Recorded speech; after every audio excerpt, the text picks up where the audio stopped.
You were not born into your family by accident, not in your country by accident, not at this time by accident.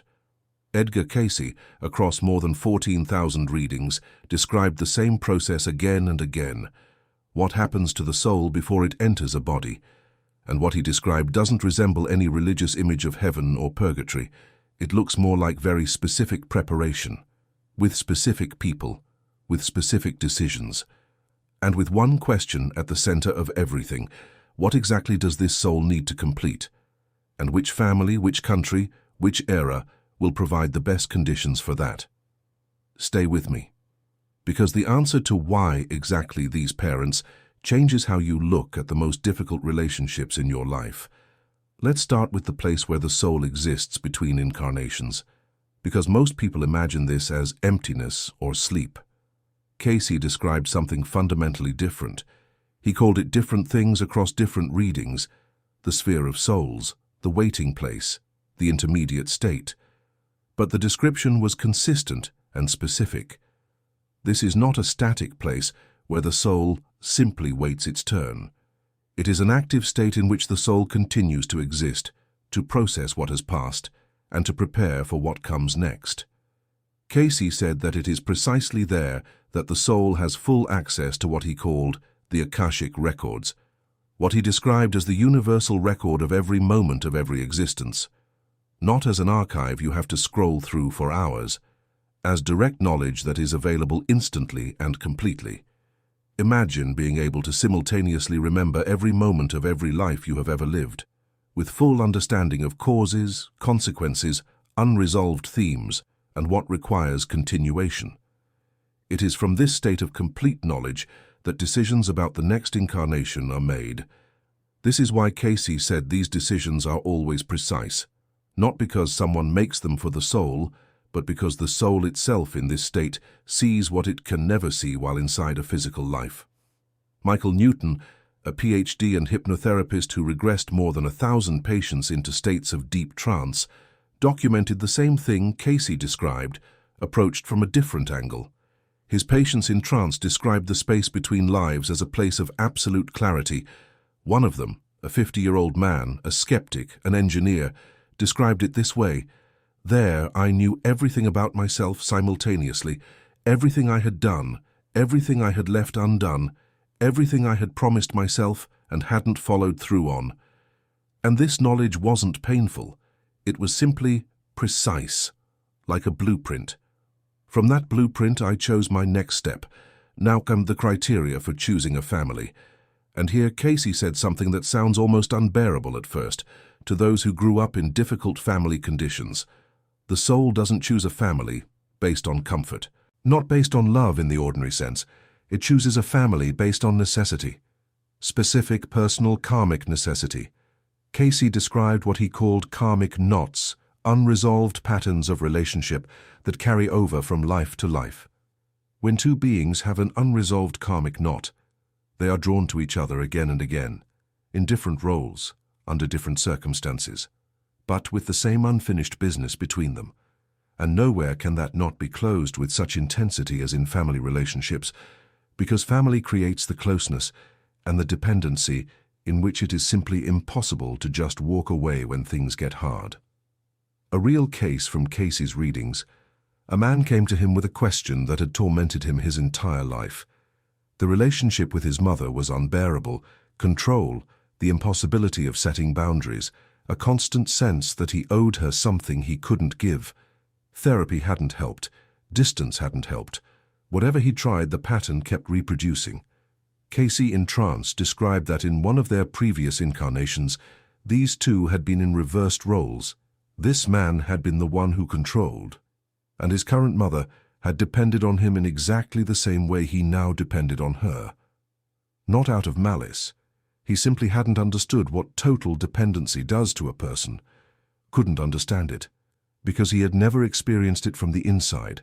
This current life created precisely that experience, from the inside, in his own body. Cayce told this man, "When you understand what exactly you feel in these relationships, you will understand what exactly you were creating then. And that understanding, not intellectual but lived, is what closes the knot." The man described afterward that something fundamental shifted in how he looked at his mother, not because it became easier to bear her control, but because a context appeared in which these relationships stopped feeling like random injustice and became, for all their heaviness, something that had meaning. Another case Cayce described across several readings as an illustration of how the choice of family works at the level of talent rather than just karma. A young woman came with a question. Why did she feel like a stranger in her own family since childhood? Not rejected, specifically a stranger, as if she had been born into the wrong place. Cayce described that her soul carried developed artistic abilities from several previous incarnations, but each time these abilities had remained unrealized because of external circumstances or internal fears. In this life she was born into a family with no artistic tradition, no understanding of art, no support for that direction. It would seem the worst possible choice for an artist. Cayce explained the opposite. Precisely these conditions, where no one expected art from her, where there were no ready templates for what it should look like, where support had to come from within rather than from outside, created the only conditions under which her artistic expression could become genuinely her own, rather than a reflection of someone else's expectations. Now, the choice of country and era. And here Cayce said something that is almost entirely absent from other spiritual teachings. He said that every country carries within it a specific collective lesson, not as a national stereotype, but as the dominant theme that the collective consciousness of that culture is working through in a given period. And the soul chooses its country as consciously as it chooses its family, based on which collective context creates the optimal conditions for its specific task in that incarnation. Cayce described a specific case. A woman asked why she had been born into a poor family during a period of economic depression when all her previous incarnations, which she had seen in regressions, had been lives of comfort and social privilege. Cayce explained that in precisely those incarnations of comfort and privilege, she had developed a very specific blind spot. Not cruelty. She wasn't cruel. Simply, she physically could not imagine the reality of people who lived differently. Their need was abstract to her, conceptual rather than alive. Being born into difficult conditions at a difficult time was not punishment for past wealth. It was the creation of the only experience that could make that need real and personal, not through information, but through living it. The choice of era operates along similar logic. Cayce said that certain historical periods create certain conditions unavailable in peaceful times. Periods of great collective upheaval, wars, revolutions, economic collapse, create extreme conditions in which certain qualities either emerge fully or remain permanently undeveloped. A soul that wants to work through the theme of courage in the face of injustice chooses an era where injustice is obvious and unavoidable, not because it seeks suffering, because precisely that intensity creates conditions in which genuine courage either is born or it isn't. One of the regression researchers working with archives based on Cayce's methodology described a case that illustrates this with striking precision. A patient in trance described the moment of choosing an incarnation and how he saw several era options. One was peaceful, stable, with good material conditions. Another was a time of major historical turbulence, loss, the necessity of choosing under pressure. The guide didn't evaluate either option as better or worse. He simply showed, in the peaceful life, the quality you need to develop, the ability to make decisions from inner conviction rather than external pressure, simply won't be called for. There won't be situations that genuinely require it. The patient described choosing the turbulent time, not because he wanted hardship, because the first quality he already had. The second he did not. Now's advisors and guides, and this is the part Cayce described with particular warmth. The soul never makes these decisions alone. Cayce was absolutely consistent on this across thousands of readings. Alongside the soul in the period between incarnations, there is always a guide, a being who has accompanied it through many incarnations and knows its entire history completely. Not as a supervisor, as someone who can see the whole map when you can only see the nearest intersection. Cayce described that a guide never tells the soul what to choose.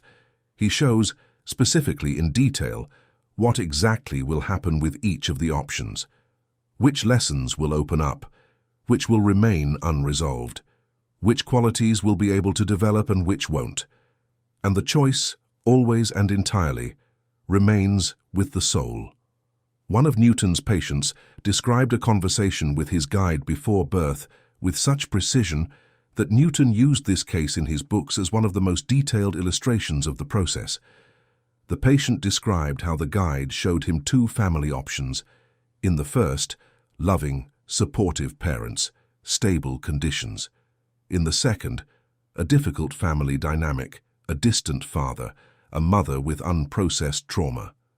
The guide didn't evaluate either option as better or worse. He simply showed, in the first option, you will develop the capacity to receive love. In the second, the capacity to create it where it doesn't exist. These are different capacities, both valuable. Which one do you need now? The patient described choosing the second option, not because he wanted hardship, because the first capacity he already had, the second he did not. Alongside the guide, Cayce also described the presence of a soul group, those you travel with across many incarnations. Some of them will enter the next life together, in different roles.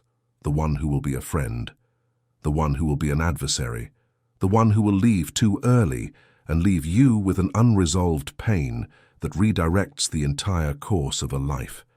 All these roles, according to Cayce, are discussed and agreed upon in advance, not as a rigid script with no room for deviation, as agreements about key meeting points, while everything that happens between those points remains open. And finally, why we forget all of this at the moment of birth. Cayce answered this question specifically and without sentimentality. He said, if you remembered the plan, you wouldn't be able to live it. You would be executing instructions, and the difference between instructions and lived experience is the difference between reading a book, knowing every twist in advance, and reading that genuinely captures you. Technically, you can read a book with spoilers, but the moment when the plot turns unexpectedly and something inside you responds to it honestly, that moment is gone. Precisely that moment is what makes reading alive. Precisely that moment is what makes life alive. Forgetting is not a bug in the system. It is the system's key function. Without forgetting, there is no genuine choice. Without genuine choice, there is no real growth. And genuine growth, not its imitation through executing a pre-known plan, is what the soul returns to a physical body for again and again. Cayce ended conversations about the choice of incarnation always with the same observation. He said, people who ask the question, why exactly this family, usually ask it because that family is hard, because there is something in it that doesn't come easily. And that, according to Cayce, is the answer to the question. Not in spite of the hardship, because of it. Write in the comments, is there someone in your family with whom things were never simple? And if what you heard today is true, who in your family, without whom you would not have become who you are? Have you never thought of them that way?